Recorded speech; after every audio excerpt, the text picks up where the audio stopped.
জনাব শাহজাহান চৌধুরী, চট্টগ্রাম 15। আপনাকে আপনার হুইপ সময় দিয়েছে 10 মিনিট। আচ্ছা, ঠিক আছে। নাহমাদুহু ওয়া নুসাল্লি আলা রাসূলিহিল কারীম, আম্মা বাদ। আল্লাহুম্মা সাল্লি ওয়া সাল্লিম আলা নবিয়িনা মুহাম্মদ। আল্লাহুম্মা সাল্লি আলা সাইয়্যিদিনা মুহাম্মদ ওয়াসিলাতি ইলাইকা ওয়া আলিহি ওয়া সাল্লিম। বিসমিল্লাহির রহমানির রহিম। ইয়্যাকা না'বুদু ওয়া ইয়্যাকা নাস্তাঈন। ওয়া মা তৌফিকে ইল্লা বিল্লাহ। মাননীয় স্পিকার, আপনাকে অসংখ্য ধন্যবাদ। এই মহান সংসদ আপনি প্রায় 7 বারের মতো সংসদ সদস্য হিসাবে নির্বাচিত হয়েছিলেন। অতীতের পার্লামেন্ট আপনার চেয়ে বেশি এইখানে কেউ অভিজ্ঞ নয়।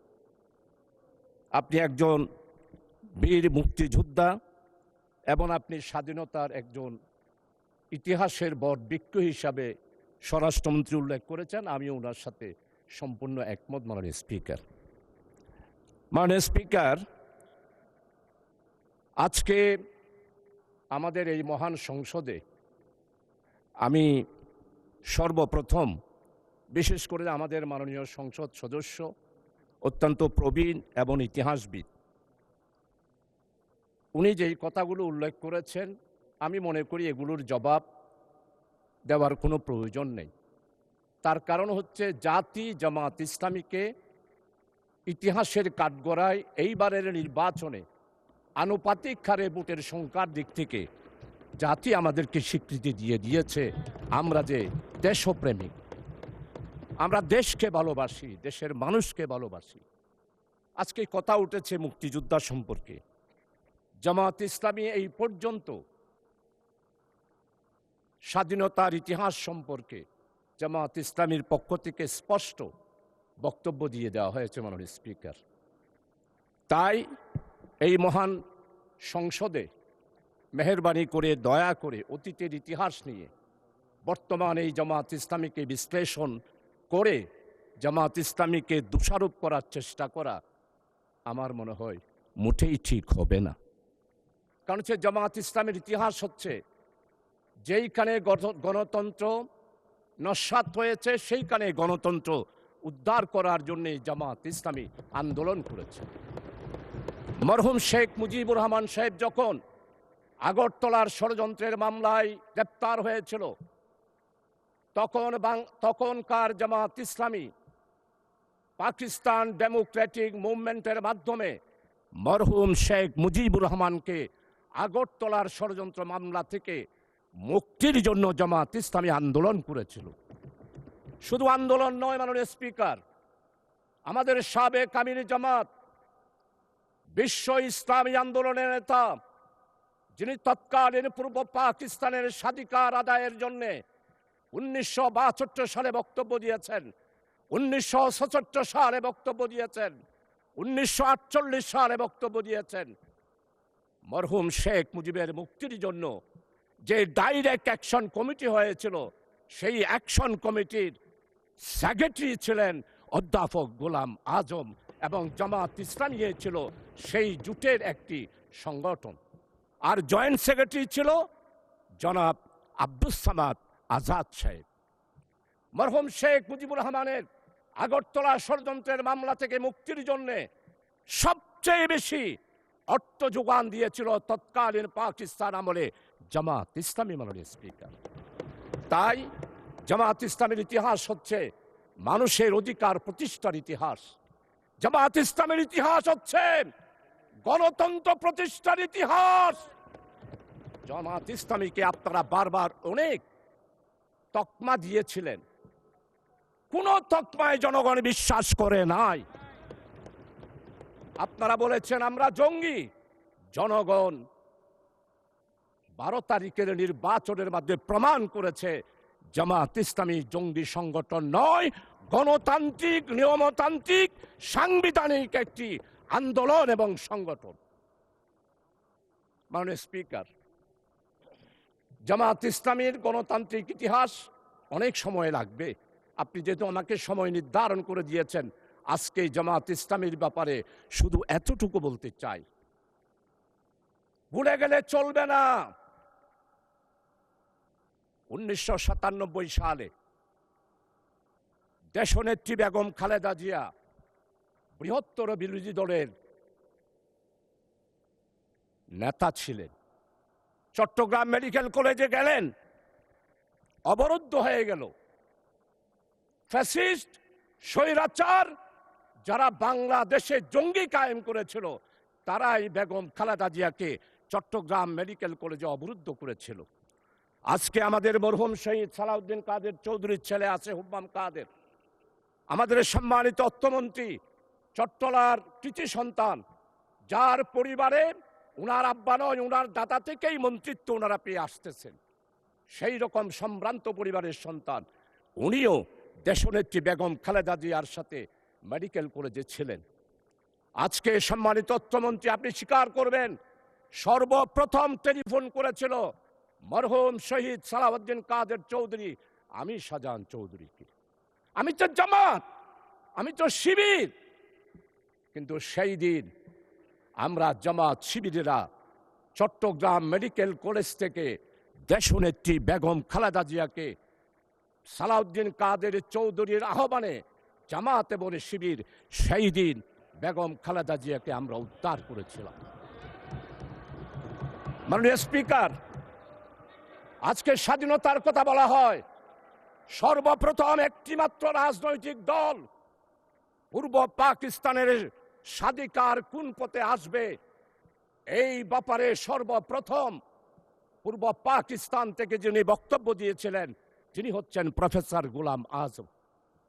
1970 সালের নির্বাচন হলো, নির্বাচনের পর সর্বপ্রথম একটি রাজনৈতিক দলের পক্ষ থেকে সমস্ত পত্রিকা সাক্ষী transfer to power Sheikh Mujibur Rahman professor Golam Azam বক্তব্য দিয়েছিলেন। আমরাই সেই দিন বলেছিলাম সংখ্যাগরিষ্ঠতা হিসেবে আওয়ামী লীগ যেহেতু জনগণ রায় দিয়েছে, তাই শেখ মুজিবের হাতেই ক্ষমতা হস্তান্তর করুন। আজকে সম্মানিত আমার অত্যন্ত পরম মুরব্বী ইতিহাসবিদ, আমি ওনার ফেসবুকে সব বক্তব্য শুনি, ওনার মনের ভিতরে অনেক আবেগ। 1757 সালের ইতিহাস আপনি তুলে ধরেছেন, পাল বংশের ইতিহাস তুলে ধরেছেন, কিন্তু আপনি কি ফরাজি আন্দোলন, ফকির আন্দোলন, খেলাফত আন্দোলন, ওয়াহাবি আন্দোলন, ওলামায়ে কেরামদের ইতিহাস আপনি তুলে ধরেন নাই? সেই দিন আমাদের খেলাফত আন্দোলন, ওয়াহাবি আন্দোলন, ফকির আন্দোলন, মজলুম আন্দোলন, হাজী শরীয়তুল্লাহর আন্দোলন আপনি যদি তুলে ধরতেন তাহলেই মনে করতাম আপনি একজন নিরপেক্ষ ব্যক্তি।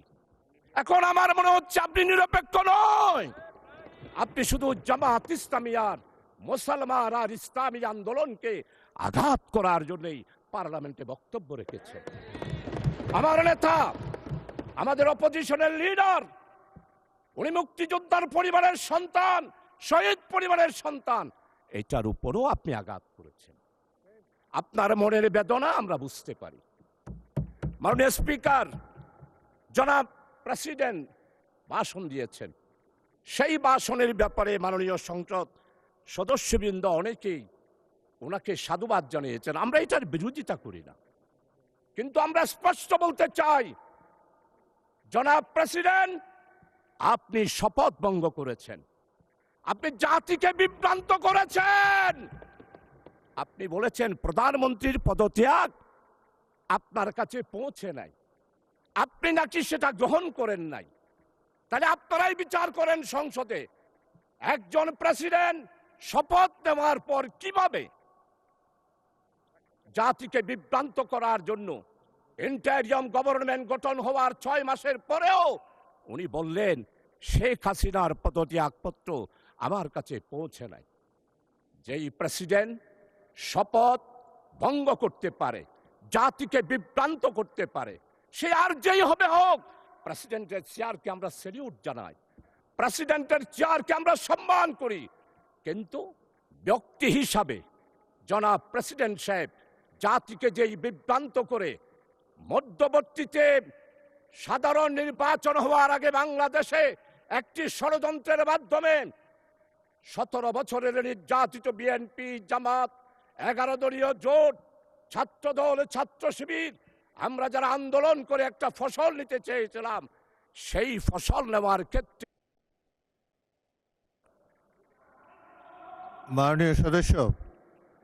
মাননীয় সদস্য আপনি 2 মিনিটের মধ্যে কনক্লুড করেন।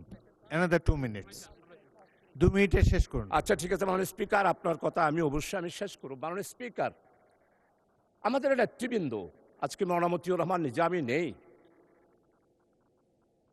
10 বছর পার্লামেন্টে ছিলেন, আপনি তার সাক্ষী। মওলানা মতিউর রহমান নিজামী এই পার্লামেন্টে কাকো আঘাত দিয়ে কোনোদিন কথা বলেছে?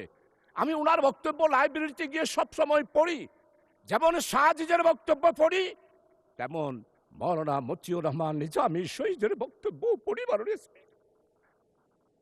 আজকে মওলানা মতিউর রহমান নিজামীকে খুঁজে পায় না পার্লামেন্টে। আল্লামা হযরত মওলানা দেলোয়ার হোসেন সাইদি রহমতুল্লাহ আলাইহি উনি এইখানে বক্তব্য রেখেছেন। আজকের সম্মানিত মির্জা ফখরুল ইসলাম মহাসচিব, চরমভাবে শ্রদ্ধা করি, উনি আমাদের কৃষি মন্ত্রী মওলানা মতিউর রহমান নিজামীর স্টেট মিনিস্টার ছিলেন, প্রতিমন্ত্রী ছিলেন। উনি এত ভালো ভালো পদক্ষেপ নিয়েছেন কৃষি ডিপার্টমেন্টে। আজকের কৃষিমন্ত্রী যিনি আছেন অত্যন্ত বিজ্ঞ। আমার মনে হয় আমাদের মির্জা ফখরুল ইসলাম সাহেবের রেখে যাওয়া, মওলানা মতিউর রহমান নিজে রেখে যাওয়া কৃষি মন্ত্রণালয়ে উনি সেই পদক্ষেপগুলো গ্রহণ করছেন। আজকে তাকে শ্রদ্ধা ভরে স্মরণ করছি। তাকে কেন ফাঁসি দেওয়া হলো মাননীয় স্পিকার? উনি কি মানবতা বিরোধী অপরাধ ছিল? আজকে দেলোয়ার হোসেন সাইদি সাহেবের রাজ সাক্ষী, উনার বিরুদ্ধে সাক্ষী দেওয়ার জন্যে যেই সনাতনী হিন্দু ধর্মের ভদ্রলোক ছিলেন, উনি কি বলেছেন? আল্লামা দেলোয়ার হোসেন সাইদি হত্যা করা দূরে থাক, স্বাধীনতার ব্যাপারে, স্বাধীনতা যুদ্ধের ব্যাপারে এই মহান পার্লামেন্টে 96 সালে, 2001 সালে তৎকালীন এই ফ্যাসিস্ট আওয়ামী লীগ সরকারকে আঘাত লাগে সেই রকম কোন কথা আল্লামা হযরত দেলোয়ার হোসেন সাইদি রাখে নাই মাননীয় স্পিকার। ধন্যবাদ মাননীয় সদস্য, ধন্যবাদ।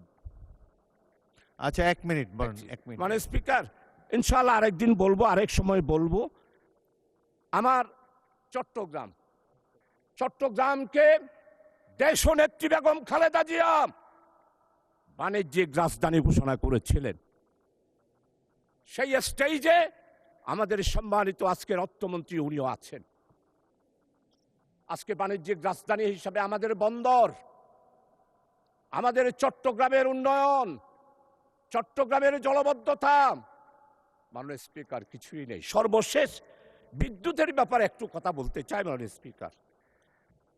বিদ্যুৎ পার পেয়ে যাচ্ছে বিদ্যুৎ কাটের লুটারা সিন্ডিকেট। এখনো শেখ হাসিনার, মির্জা আজম, হাসান মাহমুদ, এরপরে আপনাদের সবার জানা রয়েছে বিপুল পরিমাণ বিদ্যুতের ক্যাপাসিটি বিল সম্মানিত